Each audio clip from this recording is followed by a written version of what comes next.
Romeo 13 अध्याय 8 से लेकर हम पढ़ेंगे 14 तक। रोमियो 13 अध्याय 8 से लेकर 14 तक। आपस के प्रेम को छोड़ और किसी बात में किसी के कर्जदार न हो, क्योंकि जो दूसरों से प्रेम रखता है उसी ने व्यवस्था पूरी की। क्योंकि तो सबका सारांश इस बात में पाया जाता है, अपने पड़ोसी से अपने समान प्रेम रख। प्रेम पड़ोसी की बुराई नहीं करता, इसलिए प्रेम रखना व्यवस्था को पूरा करना है। समय को पहचान कर ऐसा ही करो, इसलिए अब तुम्हारे लिए नींद से जाग उठने घड़ी आ पहुंची है, क्योंकि जिस समय हमने विश्वास कट है, रात बहुत बीत गई है, दिन निकलने पर है।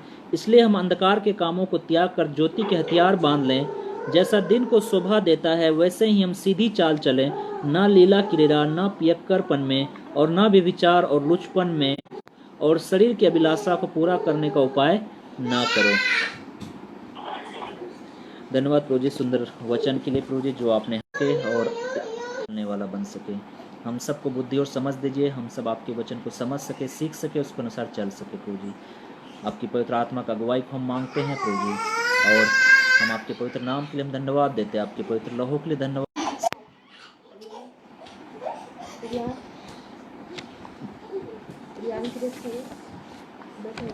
स्टार्टिंग से चैप्टर जब हम पढ़ते हैं 13वीं अध्याय, तो वहाँ पे कुछ पौलुस एक हमारे कर्तव्य को बताता है कि हमारा उस कर्तव्य को पौलुस यहाँ पे बताता है। और 8वीं आयत में पौलुस शासक और अगुओं लोगों के प्रति हमारे कर्तव्य के बारे में बातें करते हुए अब सब लोगों के प्रति हमारे कर्तव्य की ओर ध्यान दिलाता है कि हमारा जो कर्तव्य है, हमारी जो जिम्मेदारी है, हम क्या बताता है, कोई भी कर्ज या ऋण शेष न रखें, किसी का हम कर्जदार ना हो। पौलुस क्या बता रहा है, हम किसी का कर्जदार नहीं होना चाहिए, चाहे किसी भी बात में हो। तो यहाँ इसका मतलब यह नहीं हो सकता, क्योंकि बाइबल में हमें यह शिक्षा कभी नहीं दी गई कि हमें किसी दूसरे से वस्तु को उधार नहीं देना चाहिए, बल्कि बाइबल बताती है कि हमें दूसरों को उधार देना चाहिए।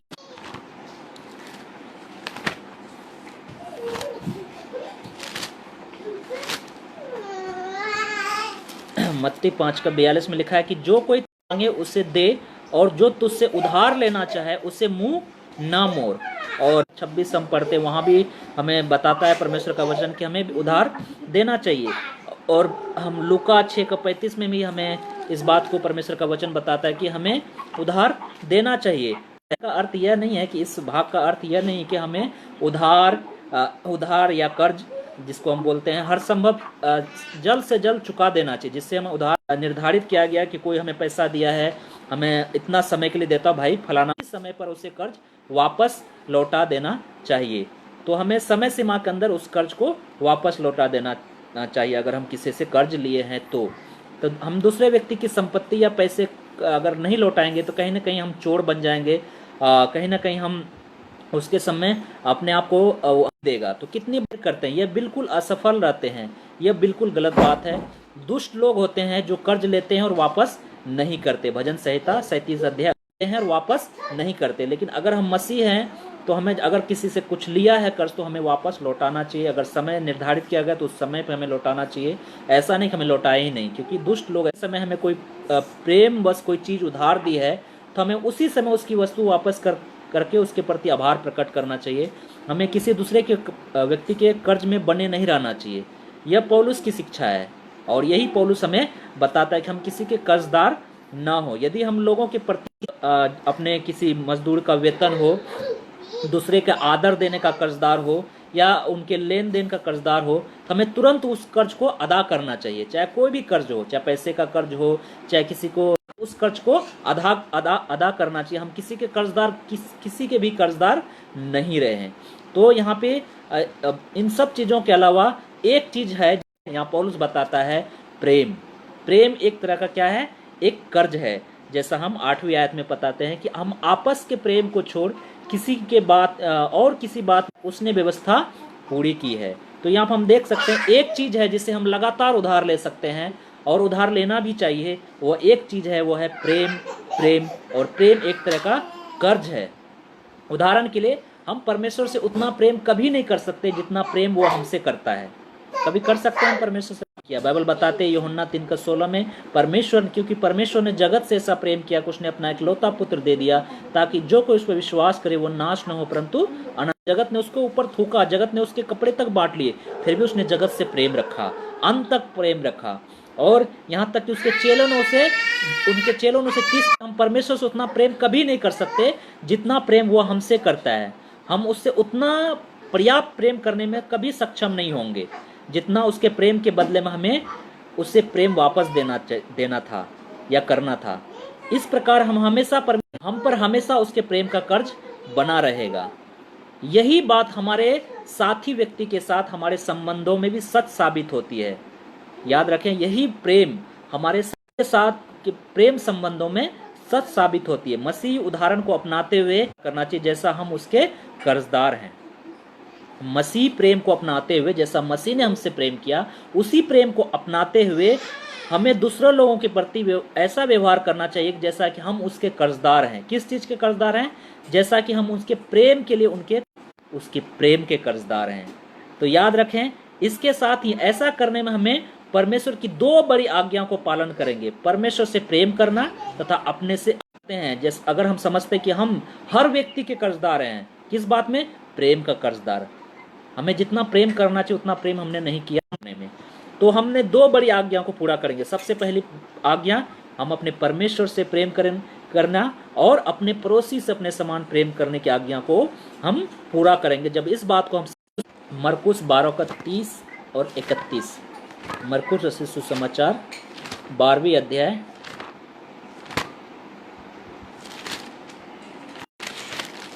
30 से लेकर 31 तक यहाँ लिखा है, और तू प्रभु अपने परमेश्वर से और अपनी सारी शक्ति से प्रेम रख, और यह दूसरी यह है कि तू अपने पड़ोसी से अपने समान प्रेम रखना, इससे बड़ी और आज्ञा कोई नहीं है। तो आप याद रखें, जब हम एक दूसरे के प्रेम के कर्जदार होते हैं और उसी प्रेम को हम दूसरों के साथ करते हैं जैसा यीशु मसीह ने हमसे किया, 12 अध्याय 30 और 31 में लिखा है कि हम सबसे बड़ी आज्ञा, हम अपने परमेश्वर से प्रेम करना सीखते हैं और अपने पड़ोसी से अपने समान प्रेम करना हम सीखते हैं।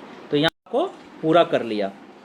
तो यहाँ एक अन्य प्रश्न सामने आता है कि यह साथी व्यक्ति या मित्र कौन है जिससे हमें प्रेम करना चाहिए, जिसके हम कर्जदार हैं। तो जिससे हमें प्रेम करना चाहिए या केवल हमारा पड़ोसी कौन है?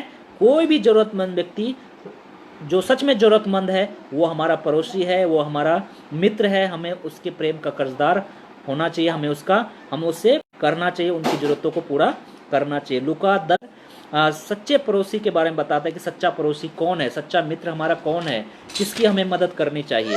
लूका 10:25 से लेकर 37 तक, लूका 10:25 से लेकर, लूका 10 अध्याय 25 से लेकर 37 तक, लूका 10 अध्याय 25 से लेकर 37 तक मैं पढ़ देता हूँ। यहाँ लिखा है कि और देखो, एक व्यवस्था होने के लिए मैं क्या करूं? उसने उससे कहा, व्यवस्था में क्या लिखा है, तू कैसे पढ़ता है? उसने उत्तर दिया, तू प्रभु अपने परमेश्वर से बुद्धि के साथ प्रेम रख। कहा, तूने ठीक उत्तर दिया, यह कर तो तू जीवित रहेगा। परंतु उसने अपने आप को डाकुओं ने घेर कर उसके कपड़े उतार लिए और मार पीट कर उसे अधमरा छोड़कर चले गए। और ऐसा हुआ कि उसी मार्ग से एक याजक गया। इसी रीति से एक लेवी उस जगह पर आया, वह भी उसे देखकर कतराकर चला गया।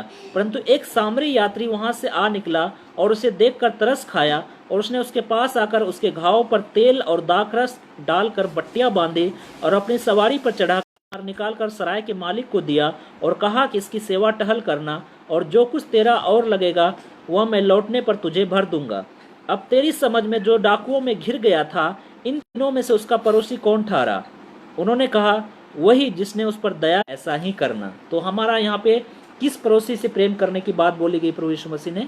सिर्फ हमारे मसीह भाई बहन से नहीं, जो सच में जरूरतमंद है, जो सच में नीडी पर्सन है, जिसको हमें हेल्प करनी चाहिए, वो हमारा पड़ोसी है। हो सकता है हमारे प्रोत्साहन की जरूरत हो, किसी भी चीज की जरूरत हो सकती है, पैसे की जरूरत हो, तो सच में अगर हम उसकी मदद करते हैं तो हमने क्या कर दिया? हमने उससे प्रेम किया तो हमने क्या कर दिया?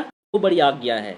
इस आज्ञा को जिसने भी पूरा कर लिया, उसने सच में व्यवस्था की, बाइबल की सारी है, अपने पड़ोसी से अपने समान प्रेम करो और किसी बात में किसी के कर्जदार न हो। तो हम एक चीज में सबसे बड़े सबके कर्जदार है, वो है प्रेम में। हम सबसे प्रेम रखें, जो सच में जरूरतमंद है उनसे हम प्रेम रखें और उनकी जो भी जरूरत प्रेम करते हैं। तो यहाँ पे हमारा सच में पड़ोसी कौन है? जो सच में जरूरतमंद है। कोई भी जरूरतमंद व्यक्ति हमारा पड़ोसी है और हमें उससे प्रेम करना चाहिए। 9वीं और 10वीं आयत में यहाँ प्रभु यीशु मसीह न करना, चोरी न करना, लालच न करना, रोमियो 13 का 9 और 10, न करना, चोरी न करना, लालच न करना, इनको छोड़ और कोई भी आज्ञा हो तो सबका सारांश इस बात में पाया जाता है, अपने पड़ोसी से अपने समान प्रेम रख। प्रेम पड़ोसी की कुछ बुराई नहीं करता है, इसलिए प्रेम रखना व्यवस्था को पूरा, व्यवस्था की भरपूरी है। व्यवस्था में यह शिक्षा देती है कि हमें कैसे प्रेम करना चाहिए। यदि हम हमेशा हर प्रकार के सब लोगों से पूरी सिद्धता से अगर हम प्रेम नहीं करेंगे, परंतु व्यवस्था की अन्य सभी आज्ञाओं को भी हम पूरा करते हैं। किस बात में? अगर हम अपने पड़ोसी से अपने समान प्रेम रखते हैं। पौलुस यहाँ 10 आज्ञाओं में से 4 आज्ञाओं है, 4 करना, लालच न करना। याद रखें, अगर हम सच में हम अपने पड़ोसी से प्रेम रखेंगे तो कभी भी हम उसकी हत्या करने की रखेंगे तो कभी भी उसकी हत्या नहीं करेंगे, कभी भी हम उससे व्यभिचार नहीं करेंगे। अगर हम अपने पड़ोसी से अपने समान प्रेम रखेंगे, पौलुस बताता है, कभी भी उसकी संपत्ति का, किसी भी चीज का लालच नहीं करेंगे, तो कभी भी हम उसकी व्यभिचार नहीं करेंगे, हत्या नहीं करेंगे, कभी भी उसकी किसी भी चीज की चोरी नहीं करेंगे। तो हम याद रखें, इसलिए हमें बताया जाता है कि हम अपने पड़ोसी से अपने समान प्रेम रखें, ताकि हम कभी भी उनके साथ व्यभिचार ना करें, हत्या ना करें, भी नहीं करेंगे। तो पौलुस यहाँ 10 आज्ञाओं में से 4 आज्ञाओं को दोहराता है। यदि हम अपने साथी व्यक्ति से प्रेम करते हैं तो हम उसकी हत्या नहीं कर सकते। इस प्रकार हम देखते हैं कि यदि हम अपने पड़ोसी से प्रेम करने की आज्ञाओं को पालन करते हैं तो हम करने में कितना बड़ा चीज छुपा हुआ है। अगर हम किसी व्यक्ति से प्रेम करते हैं तो बाकी आज्ञा अपने आप हम पालन करते हैं। हत्या हम नहीं करते हैं, व्यभिचार नहीं करते हैं, चोर से जब हम अपने समान प्रेम रखते हैं, बाकी आज्ञा को करने की ही जरूरत ही नहीं है, क्योंकि हम जब प्रेम करते हैं तो उन सब आज्ञा को अपने आप पूरी हो जाती है। क्योंकि अगर हम किसी से प्रेम करते हैं तो हम कभी लालच नहीं करेंगे उनकी किसी भी चीज का चोरी नहीं करेंगे, हत्या नहीं करेंगे, व्यभिचार प्रेम करते हैं, बल्कि बात को बताती कि अपने पड़ोसी से अपने समान प्रेम रखो। तो बहुत सारे लोग ऐसा मसीह होने के बाद भी उस प्रेम को नहीं दिखा पाते जो प्रभु यीशु मसीह ने यहाँ। एक लेवी आया, उसने एक सामरी व्यक्ति गुजरा जिनका समाज में कोई व्यक्ति वैल्यू नहीं है, वो व्यक्ति ने उनकी मदद की। तो सच्चा पड़ोसी कौन हुआ? वही सामरी। जो कई बार हम बस में या ट्रेन में सफर करते हैं तो हमारे को कितना प्यार करते हैं, लेकिन वही पड़ोसी के बच्चे को चोट लग जाए, अरे रहने देना, हमारा बच्चा थोड़ी है, लगने दे। हमें कोई दर्द नहीं होता है, कोई वो एहसास हमारे अंदर नहीं होता है। क्यों? क्योंकि हम अब सिर्फ अपने बच्चे से प्रेम करना चाहते हैं, दूसरे से नहीं। इसलिए यहाँ बाइबल क्या बताती है? करना सीखना चाहिए। तो वही होता है मसीह किया, इसलिए उसने हमारे आपके लिए जान दिया। तो यहाँ पे हम देख सकते हैं यानी अगर हम प्रेम करते हैं तो बाकी अन्य सभी आज्ञाओं को भी हम पालन करते हैं। यहाँ को दूसरे रूप में अगर हम समझते हैं तो दूसरा रूप करो जैसा तुम चाहते हैं कि लोग तुम्हारे साथ करें। इस बात को अगर दूसरे अर्थ में अगर हम समझे तो मत्ती 7 का 12 में प्रभु यीशु मसीह क्या बताता है कि जैसा तुम चाहते उनके साथ वैसा ही करो। तो अपने पड़ोसी से अपने समान प्रेम रखो। तो प्रेम हमारे हृदय में छिपने की वस्तु नहीं है, प्रेम कोई छिपाने की वस्तु नहीं है, बल्कि प्रेम क्या है? व्यवहारिक है। ये हमारे जीवन, हमारे चाल चलन में दिखाई देना चाहिए। प्रेम स्वयं को प्रकट करता है, हर तरह से भलाई करता है। प्रेम कभी अपने पड़ोसी को हानि नहीं पहुंचाता, बल्कि हर तरह से उसकी भलाई करता है। यहाँ दूसरा प्रश्न सामने आता है, और दूसरी सबसे बड़ी आज्ञा प्रभु यीशु मसीह ने क्या बताई? इसका क्या मतलब है? हमें अपने आप से उतना प्रेम, पूर्ण प्रश्न है, क्योंकि यीशु ने कहा यदि कोई मेरे पीछे आना चाहे तो अपने आप का इनकार करे। तो हम जब अपने आप का इनकार करते हैं तो हम अपने आप से कैसे प्रेम कर सकते हैं? यहाँ प्रभु यीशु मसीह बता रहा है कि अपने पड़ोसी से अपने समान प्रेम करो। इसका मतलब क्या है? कि हमें अपने आप से भी प्रेम करना चाहिए। तभी समझाता हूँ। लेकिन हम अपने आप को इस संसार के बावजूद अपने शरीर से प्रेम करते हैं, उसके महत्व देते हैं, ये एक स्वाभाविक है। अपने पड़ोसी से अपने समान प्रेम है, उतना ही ध्यान, उतना ही प्रेम अपने पड़ोसी से करना हमें चाहिए। हमें अपने पड़ोसी से अधिक अपने आप से प्रेम नहीं करना चाहिए। अगर हम ऐसा करते हैं तो हम स्वार्थीपन है। अगर हम हमारे पड़ोसी से ज्यादा हम अपने आप से प्रेम करते हैं तो उससे ज्यादा किससे प्रेम करना चाहिए? अपने पड़ोसी से हमें प्रेम करना चाहिए। तो याद रखें, हमें परमेश्वर से कितना प्रेम करना चाहिए? जितना हम अपने आप से प्रेम। हमें परमेश्वर से कितना प्रेम करना चाहिए? हम जितना अपने आप से प्रेम करते उससे भी कहीं ज्यादा हमें परमेश्वर से प्रेम करना चाहिए, क्योंकि सबसे बड़ी सारे मन, अपने सारे प्राण, अपनी सारी बुद्धि और अपनी सारी शक्ति से प्रेम रख। हमें परमेश्वर से कैसे प्रेम रखना है? अपने सारे मन, सारे प्राण, सारी बुद्धि और सारी शक्ति से प्रेम रखना है। मरकुस 12 अध्याय उसकी 30 आयत में। यदि हम इस आज्ञा को पूरा करते हैं तो हमने, अब बात महत्वपूर्ण है, हमारा सारा प्रेम परमेश्वर और पड़ोसी के लिए होना चाहिए। हमें अपने लिए कोई शेष प्रेम नहीं रखना चाहिए। याद रखें, हमारा प्रेम सिर्फ किसके लिए होना चाहिए?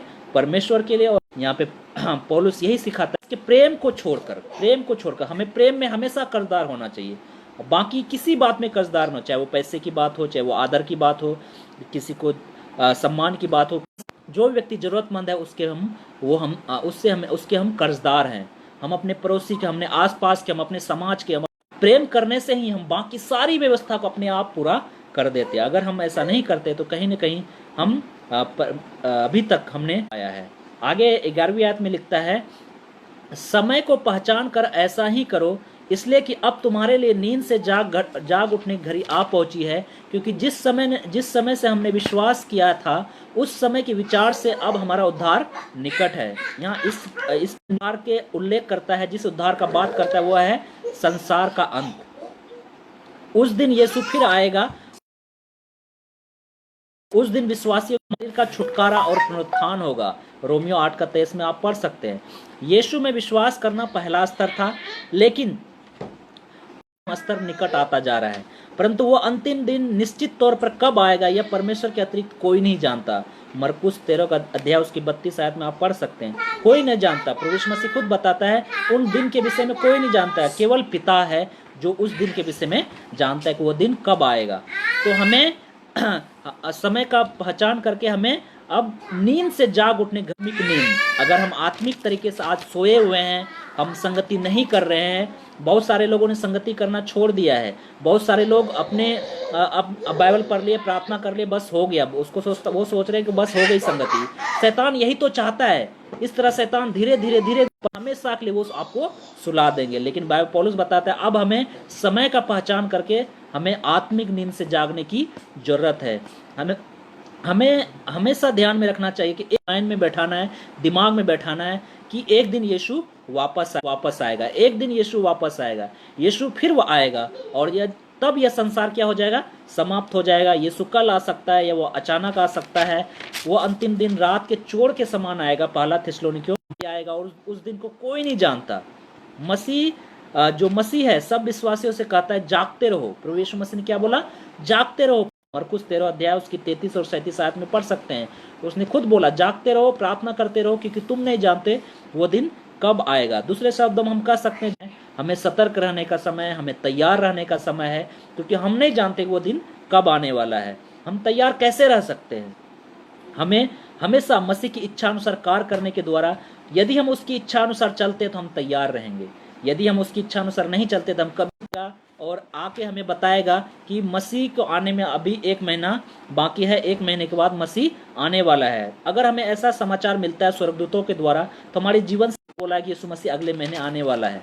लेकिन अगर हम सच में मसीह है तो हमें हमारा जवाब होना चाहिए ना, कोई परिवर्तन नहीं होना चाहिए, बल्कि हमें हमेशा तैयार होना चाहिए। चाहे वो स्वर्गदूत आके आज बोले, चाहे मसीह अभी आए, चाहे कल आए, चाहे 2 साल बाद आए, लेकिन हमें हमेशा और ऐसे हमें जीना जैसा कि आज मसीह आने वाला है। तो याद रखें, पौलुस यहाँ बताता है समय का पहचान कर अब हमें नींद से जाग उठने घड़ी आ पहुंची है। अब हे जो भी नींद में अभी भी सोए हैं, हमें जाग सकता है, वो चोर के समान आएगा। अगर आज यीशु मसीह आ जाए तो आपको क्या करते हुए वो पाएगा, आपको कैसी अवस्था में वो पाएगा, किस सिचुएशन में वो आपको मत होने दे कि तुम्हें नींद में वो जागते हुए पाए, नींद में सोते हुए पाए, सॉरी।